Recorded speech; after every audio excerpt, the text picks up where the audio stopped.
Saya Ulfa Maftakhulzana akan menjelaskan yang poin A, konsep dasar manajemen peserta didik. Nah, itu meliputi 4 cakupan. Yang pertama, pengertian manajemen peserta didik. Manajemen peserta didik merupakan gabungan dari dua kata yang terpisah dari kata manajemen dan peserta didik. Kata ini memiliki makna yang berbeda namun saling terintegrasi satu dengan yang lain atau saling berkesinambungan. Nah, apabila dua kata ini disatukan menjadi satu kesatuan yang memiliki makna sebuah aktivitas yang dilakukan oleh kelompok orang atau sebuah organisasi dalam mengelola peserta didik mulai dari perencanaan dan pendaftaran sampai kepada menetapkan peserta didik lulus dari lembaga tempat mereka mendapatkan ilmu. Nah, manajemen itu sendiri merupakan kegiatan-kegiatan yang dilakukan oleh sekelompok orang untuk mencapai tujuan yang telah ditetapkan sebelumnya. Nah, untuk manajemen sendiri merupakan kegiatan-kegiatan yang dilakukan oleh sekelompok orang untuk mencapai tujuan yang telah ditetapkan sebelumnya. Kemudian, yang dimaksud peserta didik itu merujuk kepada Undang-Undang Nomor 20 Tahun 2003. Sedangkan menurut Danim dalam Nora Agustina menjelaskan sebutan peserta didik itu dilegitimasi dalam produk hukum kependidikan Indonesia. Sebutan peserta didik itu menggantikan sebutan siswa, murid, atau pelajar.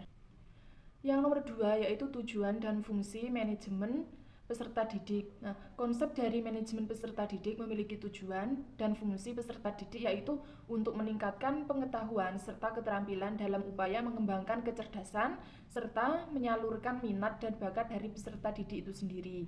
Nah, Saihuddin mengemukakan prinsip-prinsip manajemen peserta didik meliputi yang pertama dalam mengembangkan program manajemen peserta didik, penyelenggaraan harus mengacu pada peraturan yang berlaku pada saat program dilaksanakan. Yang B, manajemen peserta didik dipandang sebagai bagian keseluruhan manajemen sekolah. Kemudian, kegiatan-kegiatan manajemen peserta didik haruslah diupayakan untuk mempersatukan peserta yang mempunyai keragaman latar belakang dan punya banyak perbedaan. Kemudian yang terakhir, kegiatan manajemen peserta didik haruslah dipandang sebagai upaya pengaturan terhadap bimbingan peserta didik. Yang nomor 3 yaitu pendekatan manajemen peserta didik. Istilah pendekatan berasal dari bahasa Inggris yaitu approach. Dalam pengajaran, approach diartikan sebagai cara untuk memulai pembelajaran. Nah, pengertian secara lebih luas lagi dapat diartikan bahwa seperangkat asumsi mengenai cara belajar mengajar. Pendekatan ini bersifat aksiomatis yang berarti bahwa kebenaran teori yang digunakan tidak dipersonalkan lagi. Nah, esensi pendekatan terletak pada peran guru memaksimalkan kebebasan peserta didik, membantu peserta didik merasa bebas melakukan apa yang mereka mau. Nah, pendekatan ini dibagi menjadi dua, pendekatan kuantitatif dan pendekatan kualitatif. Kalau pendekatan kuantitatif itu lebih menitikberatkan peserta didik kepada aspek-aspek administrasi proses peserta didik dalam lembaga pendidikan tempat peserta didik menetapkan ilmu pengetahuan, sedangkan pendekatan kualitatif lebih memperhatikan kesejahteraan peserta didik. Yang terakhir yaitu nomor 4, ruang lingkup manajemen peserta didik. Nah, kegiatan yang ada di sekolah tentunya tidak terlepas dari membantu peserta didik untuk mengembangkan potensi-potensi yang ada pada diri peserta didik itu sendiri. Untuk menciptakan kondisi yang mengharuskan peserta didik dapat mengikuti program-program di sekolah, sangat dibutuhkan strategi dari kepala sekolah untuk menciptakan suasana yang nyaman agar peserta didik dapat optimal mengikutinya seluruh program yang ditawarkan oleh pihak sekolah. Nah, adapun ruang lingkup manajemen peserta didik sebagaimana disebutkan meliputi yang pertama perencanaan peserta didik, yang kedua pembinaan peserta didik, yang ketiga evaluasi peserta didik, dan yang terakhir mutasi peserta didik. Nah, untuk poin B akan dilanjutkan oleh teman saya. Pencatatan data peserta didik. Pencatatan data peserta didik memiliki arti yaitu proses memasukkan data ke dalam media penyimpanan data. Apabila media penyimpanan data berupa buku, maka pencatatan data dapat dilakukan dengan cara menuliskan pada lembar-lembar buku. Apabila media penyimpanan tersebut berupa komputer, maka pencatatan data dapat dilakukan dengan cara mengetikkan pada keyboard komputer atau juga dapat dilakukan dengan cara menyeken dengan kamera pada komputer. Pencatatan data peserta didik yang dapat dicatat oleh guru diantaranya adalah format data pengelompokan peserta didik, yang mana di sini berguna untuk mengelompokkan peserta didik berdasarkan usianya. Yang kedua yaitu format data buku absen peserta didik, yang mana format data buku absen ini berguna untuk mengetahui kehadiran dan ketidakhadiran peserta didik dalam pembelajaran, yang mana kemudian nanti akan direkap ke dalam buku rekapitulasi absen peserta didik yang untuk mengetahui hasil dari ketidakhadiran peserta didik dalam sebuah pembelajaran. Yang ketiga adalah format data checklist peserta didik, yang mana format ini berisikan checklist harian, mingguan, bulanan, maupun semesteran dari peserta didik, yang kemudian dari checklist-checklist ini nanti akan mengetahui suatu perkembangan dan perkembangan peserta didik. Yang keempat yaitu format data karya peserta didik, yang mana format ini merupakan buah pikir dari peserta didik yang kemudian dikembangkan dalam bentuk karya nyata, baik berupa lukisan, gambar, tari, dan lain sebagainya. Yang kelima yaitu format data berupa catatan anekdot, yang mana pada format ini merupakan kumpulan dari apa-apa yang telah dilakukan oleh siswa, apa-apa yang telah dibicarakan oleh siswa.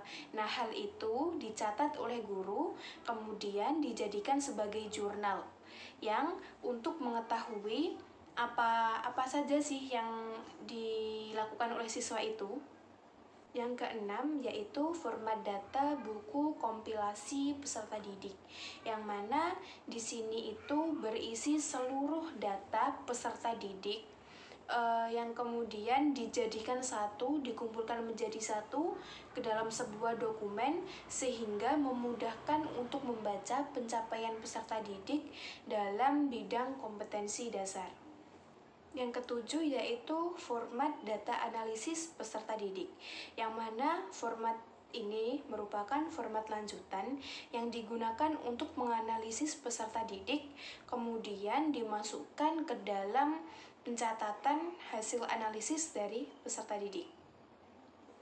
Yang kedelapan yaitu format data hasil penilaian perkembangan dari peserta didik, yang mana pada format ini berisikan sebuah narasi dari hasil rangkuman perkembangan peserta didik selama 1 semester ini, yang merupakan sebuah hasil dari proses pembelajaran.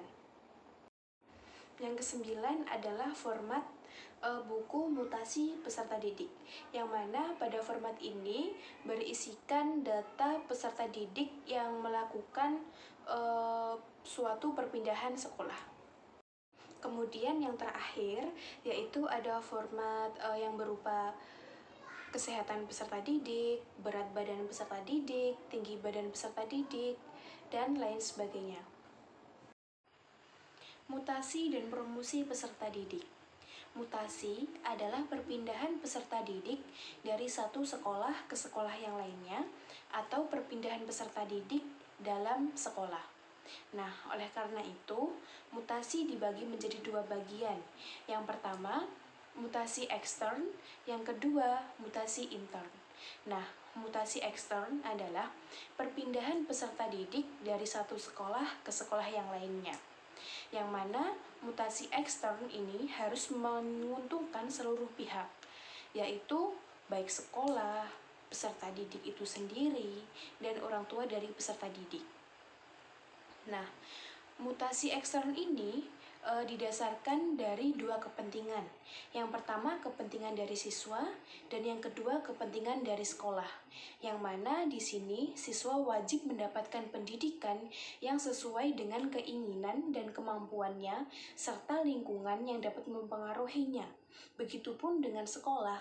Sekolah juga berhak untuk berkembang secara wajar sesuai dengan kemampuannya dan lingkungan yang dapat mempengaruhinya. Yang kedua yaitu mutasi intern, Mutasi intern adalah perpindahan peserta didik yang ada dalam sekolah. Nah, di sini dikhususkan mengenai kenaikan kelas. Maksud dari kenaikan kelas adalah apabila peserta didik telah menyelesaikan program pendidikannya selama 1 tahun dan di situ peserta didik telah mencapai persyaratan-persyaratan untuk kenaikan kelas, maka peserta didik wajib atau berhak untuk naik ke tingkat selanjutnya atau naik kelas. Selanjutnya adalah promosi. Promosi adalah penerimaan peserta didik baru dengan berbagai macam strategi untuk menarik konsumen dalam jasa bidang pendidikan. Untuk menambah daya tarik promosi, biasanya pihak sekolah turut mengajak peserta didik yang berprestasi, baik dalam bidang akademik maupun non-akademik, untuk mempresentasikan keberhasilan-keberhasilan yang telah ia capai selama bersekolah di sekolah tersebut, dengan daya dukung yang telah diberikan oleh sekolah, seperti halnya fasilitas yang dapat mendukung sebuah bakat dari peserta didik. Selanjutnya yaitu layanan khusus peserta didik. Layanan khusus pada dasarnya dibuat untuk mempermudah atau memperlancar serta dapat memenuhi kebutuhan khusus siswa di sekolah. Layanan khusus dibagi menjadi 9 jenis, yaitu yang pertama yaitu layanan khusus bimbingan dan konseling. Tujuan dari layanan dan bimbingan konseling tersebut yaitu untuk memberikan bantuan kepada siswa dalam rangka menyusun, mengetahui jati diri pribadi masing-masing, mengenal lingkungan sekolah, dan merencanakan masa depan. Yang kedua yaitu layanan perpustakaan. Perpustakaan sering disebut sebagai jantungnya sekolah karena yang menjadi denyut nadi proses pembelajaran di sekolah adalah perpustakaan. Selain itu, perpustakaan juga merupakan gudang ilmu pengetahuan. Selanjutnya yaitu layanan khusus kantin yang bertujuan agar siswa tidak berkeliaran keluar sekolah untuk mencari makanan. Selanjutnya yaitu layanan UKS, adalah layanan kesehatan sekolah yang bertujuan untuk memberikan pelayanan kesehatan bagi masyarakat sekolah. Yang kelima yaitu layanan transportasi sekolah. Layanan transportasi sekolah bertujuan untuk menjemput dan mengantar siswa sampai ke tempat tujuan belajar dengan selamat dan tepat waktu. Selain itu, orang tua juga lebih percaya kepada sarana transportasi sekolah tersebut karena orang tua merasa anak-anak mereka menjadi lebih aman. Yang keenam yaitu layanan asrama. Layanan asrama bertujuan untuk memberikan fasilitas tempat tinggal bagi siswa yang rumahnya berjarak jauh dengan sekolah. Selanjutnya yaitu layanan laboratorium. Laboratorium adalah sarana prasarana yang digunakan untuk menunjang proses belajar mengajar baik tertutup maupun terbuka yang dipergunakan untuk melaksanakan praktikum, penyelidikan, percobaan, pengembangan, bahkan pembakuan pada suatu permasalahan ilmiah. Selanjutnya yaitu layanan keamanan dan perparkiran bertujuan untuk melindungi semua warga sekolah agar merasa lebih nyaman dan tenang berada di lingkungan tersebut. Dan yang terakhir yaitu program pelayanan murid. Maksud dari pelayanan tersebut yaitu kegiatan-kegiatan di bidang murid secara operasional mencakup pelayanan kepada murid yang melengkapi pengajaran di kelas, kecuali sekolah-sekolah dengan jumlah murid yang sangat kecil. Dapat disimpulkan bahwa pelayanan khusus adalah suatu proses kegiatan memberikan pelayanan kebutuhan kepada peserta didik untuk menunjang kegiatan pembelajaran agar pendidikan bisa tercapai secara efektif dan efisien. Sekian penjelasan dari kelompok kami. Apabila ada kurang dan lebihnya, kami mohon maaf. Wassalamualaikum warahmatullahi wabarakatuh.